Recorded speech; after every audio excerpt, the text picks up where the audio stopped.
இந்நிலையில் கும்பகோணம் ரயில் நிலையம் அருகே போலீசார் வாகன சோதனையின் போது குருமூர்த்தி வந்த காரை மடக்கி பிடித்து காரை ஓட்டி வந்த ரவுடி காட்டேரி ராமு என்பவரை பிடித்து விசாரணை நடத்தினர்.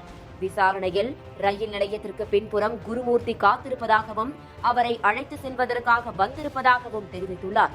இதனையடுத்து அங்கு விரைந்து சென்ற போலீசார் புர்கா அணிந்து கொண்டு தனியாக அமர்ந்திருந்த குருமூர்த்தியை மகளிர் போலீசார் உதவியுடன் சுற்றி வளைத்து பிடித்து காவல் நிலையம் அழைத்து சென்றனர். அவரை நாச்சியார் கோவில் காவல் நிலையத்திற்கு அழைத்து சென்று நடத்தப்பட்ட விசாரணையில் தங்களை பற்றி போலீசுக்கு தகவல் கொடுக்கும் நபரை கொலை செய்துவிட்டு நீதிமன்றத்தில் சரணடைய இருந்ததாக கூறியுள்ளார். மேலும் ஒரு போலீஸ் அதிகாரியாக வேண்டும் என முயற்சி செய்து வந்ததாகவும் அது நடக்காததால் ரவுடியாக மாறி குற்ற செயல்களில் ஈடுபட்டு வந்ததாக கூறியுள்ளார். குருமூர்த்தியை கைது செய்த போலீசார் அவரிடமிருந்து கத்தி, வாள் உள்ளிட்ட பயங்கர ஆயுதங்கள் மற்றும் காரை பறிமுதல் செய்து சிறையில் அடைத்தனர்.